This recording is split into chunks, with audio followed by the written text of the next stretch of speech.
Sagittarius, hi! Welcome to Mr. Queen PH. At ito ang inyong energy update for September 1 to 15, 2025. Ayan, so if you're interested in private readings, meron tayong 50% discount sa mga tarot reading services, extended hanggang September 2025. And if you're interested, so yung link nasa description at sa pinned comment, paka-check nyo lang information kung paano mag-book for a private reading. And please like, share, subscribe. Comment na rin kayo kung kayo ay naka-resonate.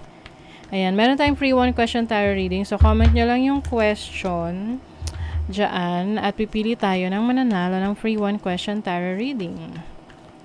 Paalala lang, ang reading na to ay general reading. So, maaari kayong makarelate, maaring hindi. Just take what resonates. Okay, so let's begin. Sagittarius, what's the energy? September 1 to 15.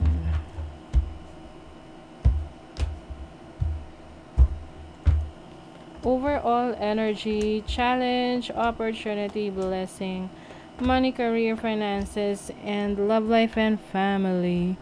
Okay, may tatakpan lang tayo kasi baka ma-call out na naman tayo ni YouTube. Okay, bottom of the deck is the Ten of Wands. Naku. Sag, yung iba, you've been doing a lot lately, no? Marami kang ginagawa, maraming ganap, maraming responsibilities, and you're feeling tired, no? Napapagod ka na rin. So, bigyan mo ng time yung sarili mo para makapagpahinga. Because you deserve it. Yeah. You have the Fool. So, this is about, freedom, kalayaan, na magawa yung gusto mo. So, yung iba sa inyo, maaring nandun kayo sa point na you want to finally let go of something na alam mong hindi mo naman na responsibility. Or maaring may mababawas na burden sa'yo. Like, for example, may loan, finally, babayaran mo na. Or, meron kang responsibilidad na, hindi mo talaga responsibilidad na hindi mo naakuin. You have the Queen of Pentacles, the Nine of Pentacles, the Three of Swords. So, I also see merong clash or merong conflict, tension sa family ninyo, no? Pwedeng may mga hindi nagkakaintindihan pagdating sa pera, may mga inggitan dyan on the side, or somehow merong mga hindi nagkakasundo. Lalo na kung may mga nagkukumpara sa sa success ng bawat isa. Kung sino yung mas magaling, sino yung mas successful, ganon. But, I feel like for some of you, mas gusto nyo nang lumayo sa ganong sitwasyon eh.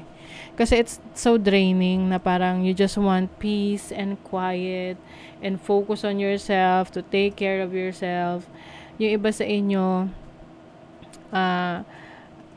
parang yung iba, sarili nyong family yung nagkakaroon ng issue and gusto mong umalis sa ganong sitwasyon. Like, for example, parents mo medyo hindi nagkakasundo or nagkakaproblema, or sa kapatid, no? So, it depends on the situation that you have for your family members. But I think you want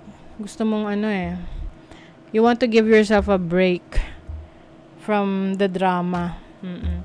The Five of Wands. May away, no? May gulo, may tension. Yung iba may agawan. Pwede nag-aagawan ng atensyon, ng resources.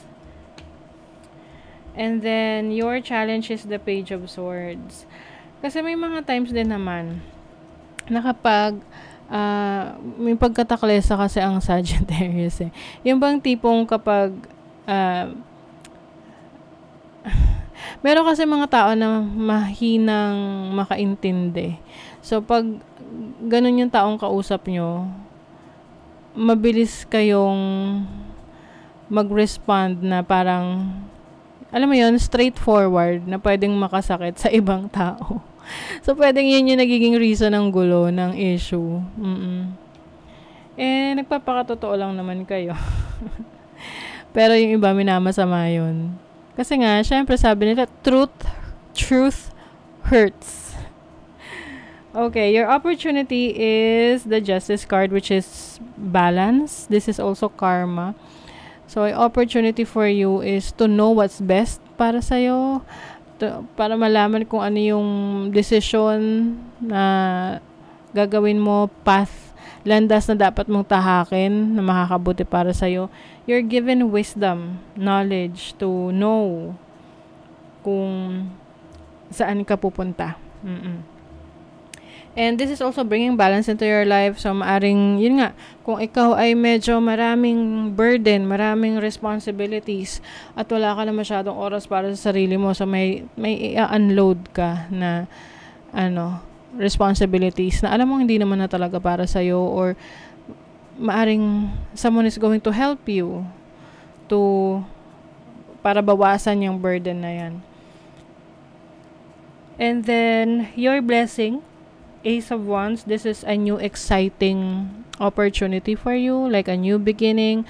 Pwedeng may travel opportunities, new places na pwede mong pupuntahan or i-explore. This can also be a passionate idea or a creative idea na gagawin mo, sisimulan mo.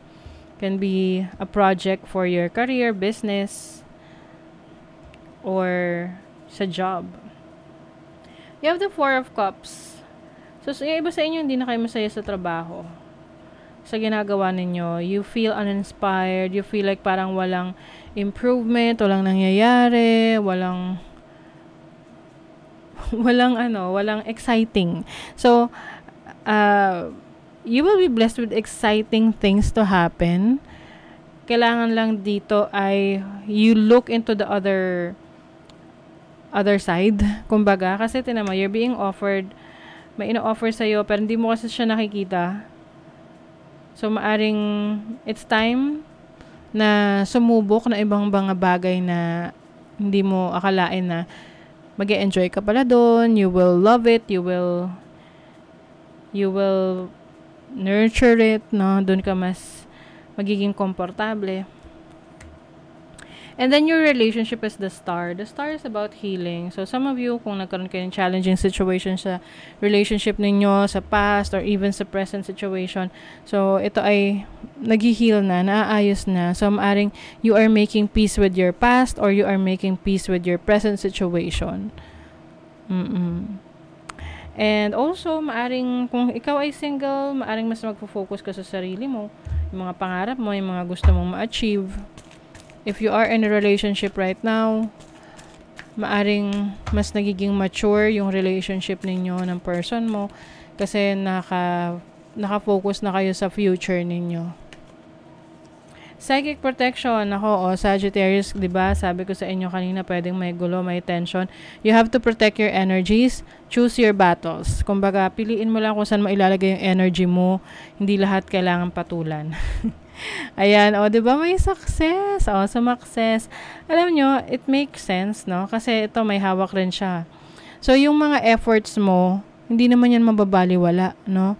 Yung mga trinabaho mo, ineffortan mo, talagang inasikaso mo, it is going to be worth it kasi you will receive the results na successful results, yung resulta na gusto mo para sa sarili mo.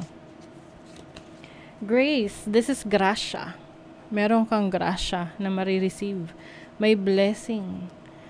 Yung iba sa inyo, maaring friendship or companionship or a community na supportive sa yung mga goals. 'Di ba? Sabi nga nila, it takes a village to be successful. Oo, kasi 'di ba? Hindi ka naman pwede maging successful ng ikaw lang. Meron diyang mga taong nag-assist sa iyo, sumuporta sa iyo, 'di ba? You have Moon in Capricorn in the 10th house. 10th house is your career. So that's your main focus, yung career path mo. You have Mercury in Scorpio in the 8th house. May mga bagay na ipinipilit sa'yo na gawin, no? So, or isign. So, be careful ha. Lalo na kung isa yan sa issue sa family ninyo na let's say may mana na pinapa-sign sa'yo na ito. So, mag-sign ka na rito kasi kukunin ko na yung lupa. Ay, mga ganon. Oo. Kapag hindi mo gusto, wag kang mag-sign. Okay, meron namang SPG. You have Venus in Aries in the 1st house. Alam nyo, yung iba sa inyo Sagittarius, you are very attractive, no?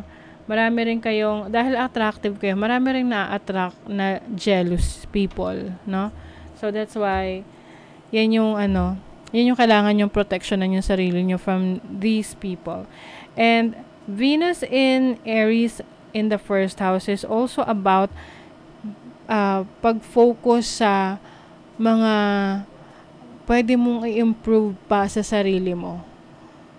It's either knowledge, it's either your physical appearance na gusto mong i-improve, 'di ba?